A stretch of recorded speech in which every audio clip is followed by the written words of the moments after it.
setan ini ya lebih senang kepada pelaku bid'ah daripada pelaku maksiat.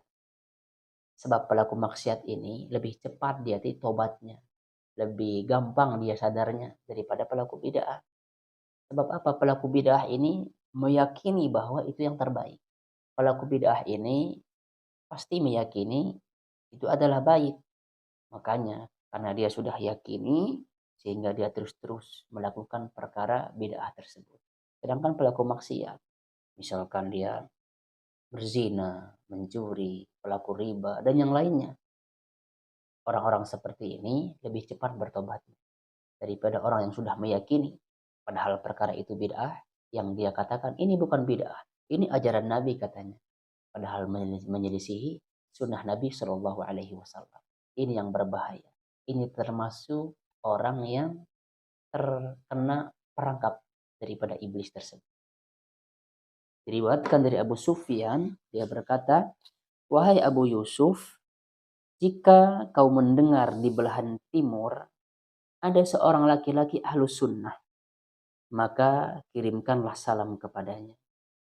Begitu pula halnya apabila kau mendengar di belahan barat ada seorang laki-laki ahlus sunnah, maka kirimkanlah salam kepadanya. Sebab sungguh jumlah ahlus sunnah itu sedikit, kata beliau. Sedikit jumlah ahlus sunnah. Sufyan Ats-Tsauri berkata, siapa yang tidak kenal beliau? Sufyan Ats-Tsauri. Ya, beliau berkata, saling berwasiatlah untuk berbuat baik kepada ahlus sunnah wal jamaah. Karena mereka adalah orang-orang asing. Sufyan Ats-Tsauri mengatakan demikian. Insyaallah. Kita lihat kan sekarang juga sudah banyak faktanya. Orang yang melakukan sunnah justru dikucilkan. Orang yang mempraktikkan sunnah, mempertahankan sunnah justru diolok-olok.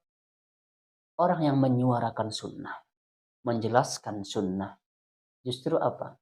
Dibilang kaku, dibilang keras, dibilang suka menyesat-nyesatkan orang. Inilah faktanya. Perkataan Sufyan Ats-Tsauri.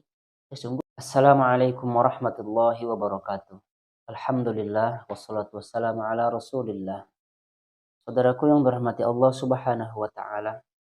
Pada kesempatan ini kita akan membahas sebuah kitab yang dikarang oleh Ibnul Jauzi rahimahullah.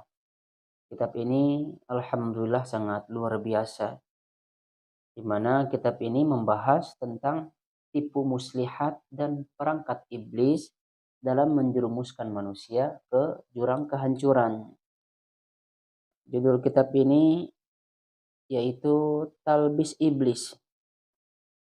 Kitab ini juga sudah bisa ditemukan ya di toko-toko buku. Alhamdulillah sudah banyak. Silahkan pada dibeli ini. Alhamdulillah ini bagus. Ketika saya baca semuanya, alhamdulillah. Ternyata banyak juga ya perangkap-perangkap iblis dalam menjerumuskan orang ke dalam kebinasaan.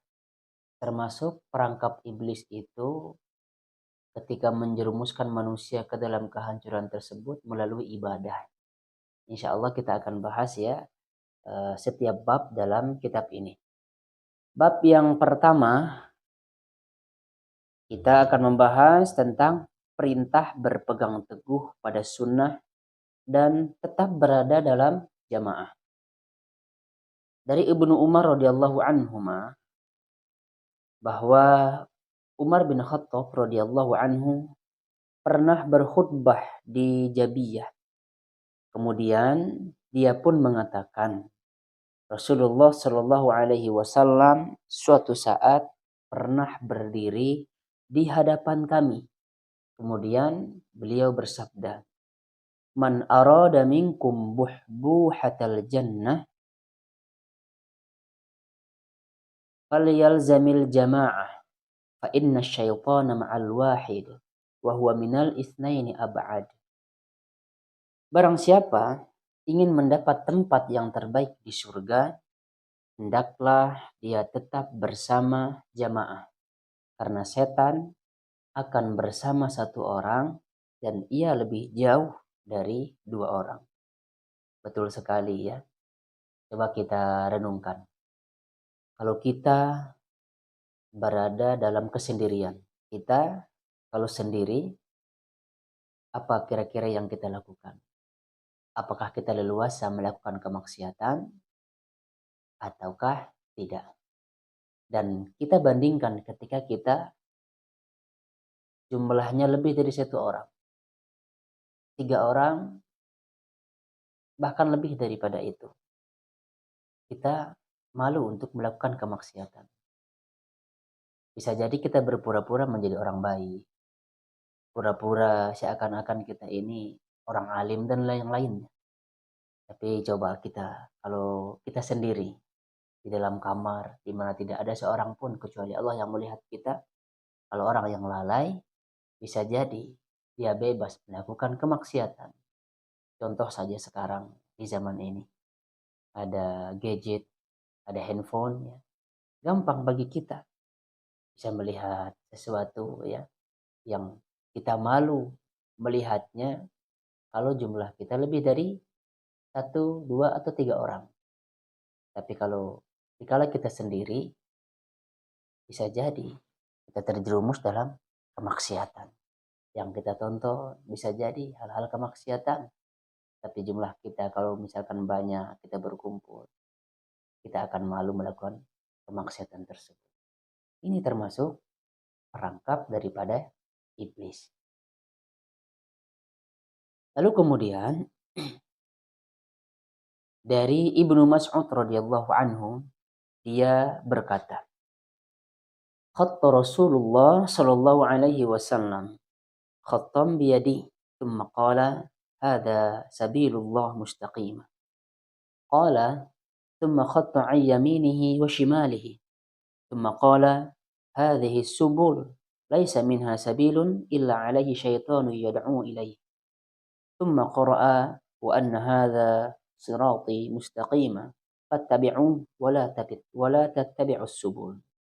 Rasulullah Shallallahu Alaihi Wasallam membuat satu garis lurus dengan tangan beliau. Lantas beliau bersabda, ini adalah jalan Allah yang lurus. Sudah itu, beliau membuat garis lain di sebelah kanan dan kirinya. Lalu beliau bersabda, ini adalah jalan-jalan dan tidak ada satupun darinya melainkan ada setan yang mengajak kepadanya. Dan beliau membaca surah tadi ya, surah Al-An'am tadi. Wa anna hadha sirati mustaqima fattabi'u wa la tattabi'us subul, dan seterusnya. Dan sungguh inilah jalanku yang lurus, maka ikutilah, jangan kamu ikuti jalan-jalan yang lain. Dari Ibnu Umar radhiyallahu anhuma, dia berkata, Nabi Shallallahu alaihi wasallam bersabda, la ya'tiyanna ala ummati ma ata ala bani Israil hadwan na'li bin na'l hatta in kana minhum man ata ummahu alaniyatan lakana fi ummati man yasna'u dhalik wa inna bani Israil tafarraqat ala 72 millatan wa tafarraqat ummati ala 73 millatan kulluhum fin nar illa millatan wahidah. Qalu wa man hiya ya Rasulullah? Qala ma ana alaihi wa ashabi. Hadis ini sahih. Umatku akan mengalami apa yang dialami oleh Bani Israel, seperti sejajarnya sandal dengan pasangannya, hingga apabila ada di antara mereka itu menyetubuhi ibunya secara terang-terangan, niscaya di antara umatku akan ada yang berbuat demikian. Ini sudah fakta ya, kita lihat zaman sekarang betapa banyak berita-berita yang kita lihat di media sosial yang seorang anak menyetubuhi ibu kandungnya. Banyak sekarang yang sudah terjadi demikian. Di fakta yang sudah disebutkan oleh Rasulullah SAW dari 1000 sekian tahun yang lalu. Lalu kata beliau, sungguh Bani Israel sudah berpecah belah menjadi 72 golongan. Sedangkan umatku akan terpecah menjadi 73 golongan. semuanya di neraka kecuali satu golongan. Lalu kemudian para sahabat bertanya, siapakah mereka wahai Rasulullah? Maka beliau bersabda, mereka yang berada di atas ajaranku dan para sahabat. Inilah yang dimaksud dengan Ahlus Sunnah wal Jamaah. Kita lanjutkan hadisnya. Abu Dawud meriwayatkan di dalam kitab sunannya dari hadis Muawiyah bin Abu Sufyan bahwa suatu ketika dia berdiri seraya bertutur. Ketahuilah Rasulullah Shallallahu Alaihi Wasallam pernah berdiri di hadapan kami. Kemudian beliau bersabda, Ala inna man qablakum min ahli kitab iftaraqu ala 72 millatan. Wa inna hadhihi millata sataftariqu ala 73. 72 fi an-nar wa wahidatun fil jannah. Wa hiya al-jama'ah.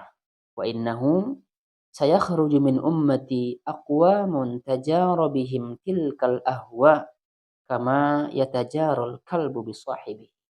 Yang artinya, ketahuilah sungguh umat sebelum kalian dari kalangan ahlul kitab telah terpecah belah menjadi 72 golongan, dan umat ini, umat Islam ya, akan terpecah belah menjadi 73 golongan.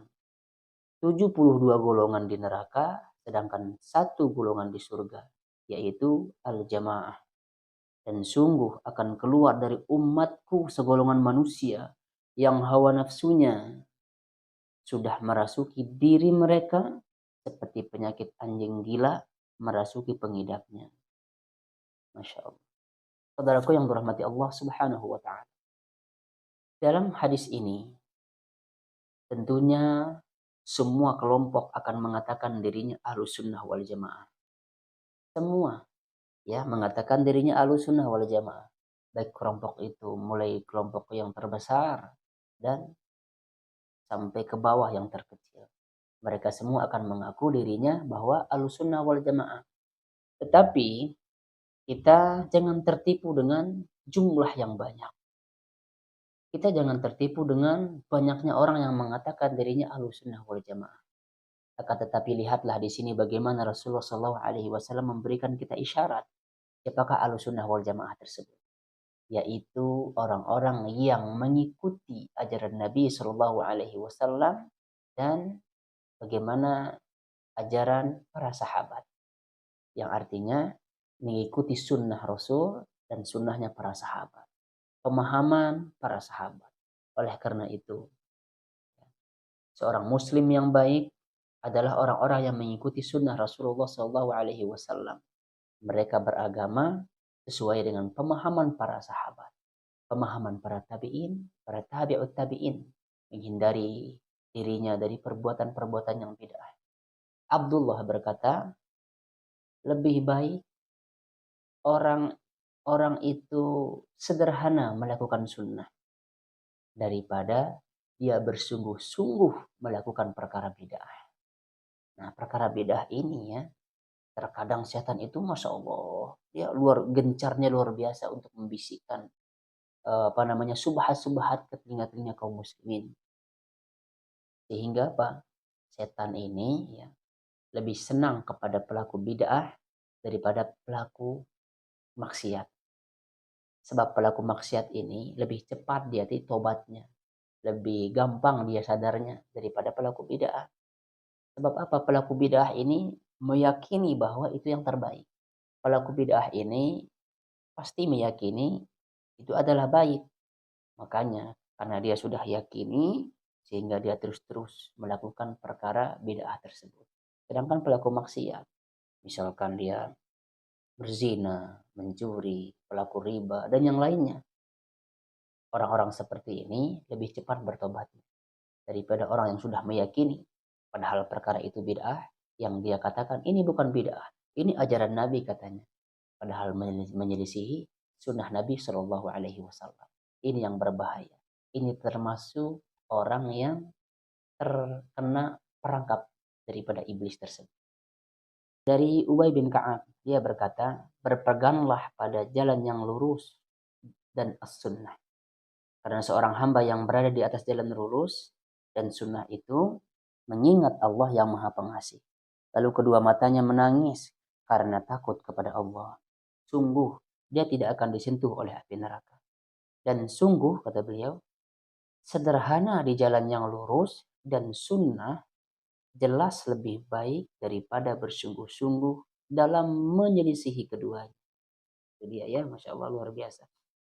Dari Asim, dari Aliyah, ia mengungkapkan, hendaklah kalian berpegang teguh pada ajaran pertama yang dipegang oleh para sahabat sebelum orang-orang terpecah belah. Kemudian Asim menyampaikan apa yang dikatakan oleh Abul Aliyah kepada Al-Hasan, maka dia berkata, demi Allah, dia telah menasihatimu dan berkata benar kepadamu. Diriwayatkan dari Abu Sufyan, dia berkata, wahai Abu Yusuf, jika kau mendengar di belahan timur ada seorang laki-laki ahlus sunnah, maka kirimkanlah salam kepadanya. Begitu pula halnya apabila kau mendengar di belahan barat ada seorang laki-laki ahlus sunnah, maka kirimkanlah salam kepadanya. Sebab sungguh jumlah ahlus sunnah itu sedikit, kata beliau. Sedikit jumlah ahlus sunnah. Jadi jangan terpedaya ya, dengan terkesima dengan kelompok yang sangat besar yang mengaku dirinya ahlus sunnah wal jamaah.